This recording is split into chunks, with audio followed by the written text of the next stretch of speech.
This is problem number 4 of the QHack 2023 Quantum Coding Challenges, which is entitled Product Management. And what we're being asked to do in this problem is, given a state psi AB, so a bipartite state in two subsystems A and B, which can always be expressed in this form, we're being asked to find out if that state is separable. And by separable, we mean that we can express that state as a tensor product of a state that describes only system A and a state that describes only system B. So basically a non-entangled state, or a state where there's not entanglement between these two subsystems A and B. So let's take a look at this and see how we can do that. So first of all, we're told that we can always express any pure state in this form where we have this summation of coefficients Cij and some state I for system I, tensor J for system B. All this means is that any state can be represented as a summation of tensor products of the basis states of that given subsystem. So, a simple example would be the entangled state 1 over root 2, 0, 0, plus 1, 1. So if we were to express it in this form, we will have to do a summation of all the different basis states for subsystem A and B. So we can say this corresponds to A, and this to B, this to A, and this to B.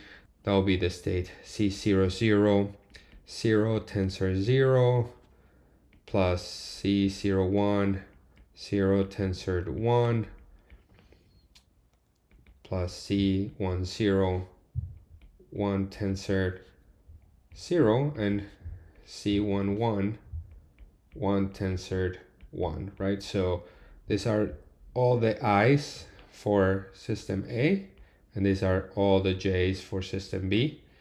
And then in this example that we have here, where we have this entangled state, that will mean that the coefficient C0, 0 will be equal to the coefficient C1, 1 equal to 1 over root 2. And the coefficients C0, 1 and C1, 0 are equal to 0. So as you can see, even an entangled state like this can always be represented as this sum of basis states of the two subsystems with some coefficients, right? Okay, so we're being asked, well, given this general state, it could be entangled or separable. How do you find out if it's separable, right? So there are three possible ways we can do this. So the first way we can do this is by first performing what is known as Schmidt decomposition. So this pure state that we're expressing here above can always be represented in this other form that I'm showing here, down here, where as you can see, the difference between what we're given above and what we're given here in the Schmidt decomposition is that before we had two coefficients, one for each of the basis states or each subsystem A and B.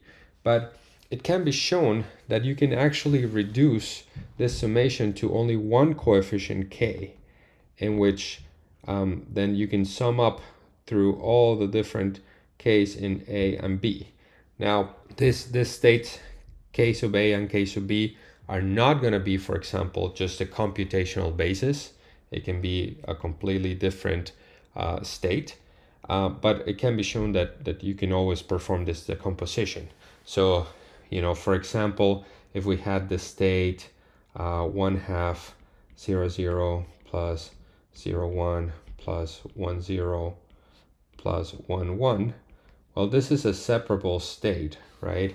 This is like having a circuit with two Hadamard gates, and putting the two qubits in equal superposition gives us this state, right? And it's definitely separable because there's no entanglement between the two of them. Well, you can perform Schmidt decomposition and show that this can be expressed using only one summation term, and this can be expressed as the state plus tensor plus. So this will be for A and this will be for B. And the way we know if a state is separable or not is if the Schmidt number which is the number of non-zero coefficients. So the number of this root lambda sub k is equal to 1. So as I just showed here above, this is a separable state, and as you can see, I can express it as a tensor product of the state plus with the state plus. That means there's only one root lambda sub k here that is equal to 1. So there's only one coefficient. That means the state is separable. So this is one possible way to find if a state is separable. So perform Schmidt decomposition, count the number of non-zero coefficients, which is the Schmidt number, and then if that number is equal to 1, that means the state is separable.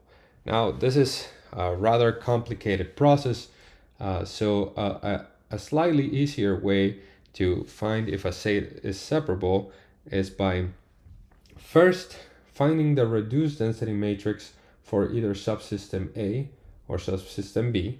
And if you're not familiar with density matrices and the reduced density matrix, I have a full playlist going over the details of how to do this and what they mean, and go ahead and check that out if you're not familiar with it. And then after finding the reduced density matrix, in order to find if the state is separable or not, what we can do is find the purity of one of the density matrices of the subsystem. So it could be this gamma A is the purity of subsystem A, or gamma B, the purity of subsystem B. And if that purity is equal to 1, that means the state is separable. The reason for this is because if you have a separable state, then you can basically express the two systems as separate density matrices that are going to be pure density matrices. So the purity of them is going to be equal to 1. If the state is entangled, when you perform this process of finding the reduced density matrix by using the partial trace, then what you end up with is a mixed state. So the purity is going to be less than 1. So that's another way we can do this. And the third way is very, very similar to it. What we can do is, instead of finding the purity of those reduced density matrices, what we can do is find the Neumann entropy, which it's given by this expression here. And we can find it for subsystem A or subsystem B. And if that Neumann entropy is equal to not 1, but equal to 0, then that state is separable. And the Neumann entropy, similar to purity, is a measure of how mixed the state is. It's just a measure of how random a state is. And if a state is pure, that means that there is some basis in which you can perform measurements and always get some output with probability 1. So the Neumann entropy is going to be, in that case, equal to 0, because there's no randomness to it. So it's a measure of how pure a state is. So if we perform this partial trace on the whole system to find the reduced density matrix of subsystem A or subsystem B, find the Neumann entropy, and if it's equal to 0, then we know that the state is separable. So let's go ahead and take a look at this in pennylane. So as always, the first thing we're gonna do is import pennylane and then import numpy as MP. And let's start with an example of a separable state. And I'm just going to copy and paste the code here so I don't have to rewrite the whole thing. It's similar to the one I've described before. We're just applying a Halmar gate on qubit 0, a Halmar gate on qubit 1, and we're just gonna get the state for that. So here we have our circuit, and if I just print the state, we know that this is an equal superposition of all possible basis states from 0, 0, 0, 1, 1, 0, and 1, 1. So in pennylane, to compute the state purity, what we can do is, let's define a variable here, gamma, and we can use from QML math and then purity. We can pass to this the circuit of interest. So if we're returning a state here, we can basically just pass that circuit, and it will compute the purity for us. And then we need to pass to this also where we want to compute the purity. So on which qubits. So we have 2 qubits. If we were to find the purity of this whole state, what we would do is pass 0, 1. And then if we print that, we get a purity of 1 because, well, this is overall a pure state. But we can also compute the purity of just part of the subsystem. So the purity of the reduced state on just qubit 0. And that would also be 1 because this as we described before, this state is separable. For the Neumann entropy, we can do something very similar. We can do here, instead of purity, we can do Vn entropy. And again, it takes the same parameters, so a circuit and the wires. So we can see here that if we now print that, it's going to be very, very close to 0 because it's a pure state. And even if we compute it only on qubit 1, we're going to get the same thing, very close to 0, right? Now, there's another and easier way to do this.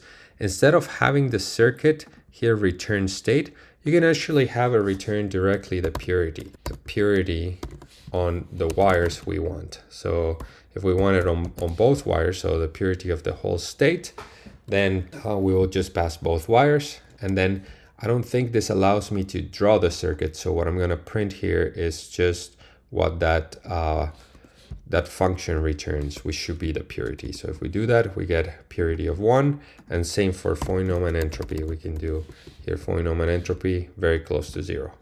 And then, we can repeat this process for, let's say, a maximally entangled state. So we're going to apply here a Hadamard gate and then a CNOT gate, return the state, and let's draw that circuit.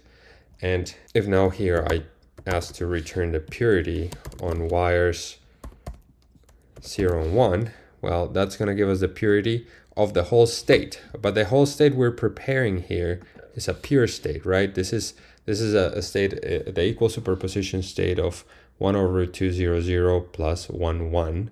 So this should return a purity of 1. But if now I tell it to return the purity of just qubit 0, what it's going to do is going to perform the partial trace, or it's going to trace out the system of qubit 1 and give us the purity of just subsystem composed of qubit 0. And in that case, the purity is not going to be 1, right? Because it's an entangled state. And same for the Neumann entropy. So if we do it just on qubit 0, we're going to get a number that is not going to be equal to 0, right? Because it's an entangled state, and I'm asking it to return the Neumann entropy of just the subsystem composed of qubit 0. And here we have it. We get 0.69, which shows that this state is not separable because that purity was less than 1 and the Neumann entropy was greater than 0. So going back to the problem, this product management problem, the way we would code things for this is we're given a state, some wires where the state is going to be applied, and the subsystem where we're going to be checking for the purity of or the Neumann entropy to verify if the state is separable or not. So we can go ahead and just code that. So we can say, okay, our wires are going to be 0 and 1. Let's start with the state. Let's start with the state entangled state. So an equal superposition of state 0 and 1. And then we're going to define our device QML device default qubit on wires equal wires, which we're passing there already. Then we're going to create our Q node using that device on our circuit, which is going to take the state that we're going to prepare, the wires, and the subsystem. And to prepare the state, we can use, for example, the QML Motonen state preparation. Pass the state and pass the wires that we want to use to prepare that state, and then basically just return. We can use purity if we want. Let's actually use the Neumann entropy. And then we want to compute this on just the subsystem that we're passing to the circuit, right? And then what we're asking this problem is to find out if the state is separable or not. So what we do is, if that circuit that takes as an input these parameters, which we named above the same way. Let me just also include subsystem here. And let's do it for just qubit 0. If that is equal to 0, because we're computing the Neumann entropy, then we're just gonna print here yes. And if it's not equal to 0, we're gonna print no, meaning that is not separable, right? So we're starting with a entangled state, so this should print no. And here we have it, print no. And then if we change this state to, let's say, unequal superposition, where we're applying, as we saw before, 2 Hadamard gates, then this should print yes. And that's it, there we have it. And the values I had used here before with that entangled state correspond to what that first test case was given to us, and the expected output was no. And here they're using just the state 1 to verify that you should get a yes, so we can try that too. So here we try this other state and we get yes, as expected. Okay, so I hope that was helpful. Let me know if you have any questions.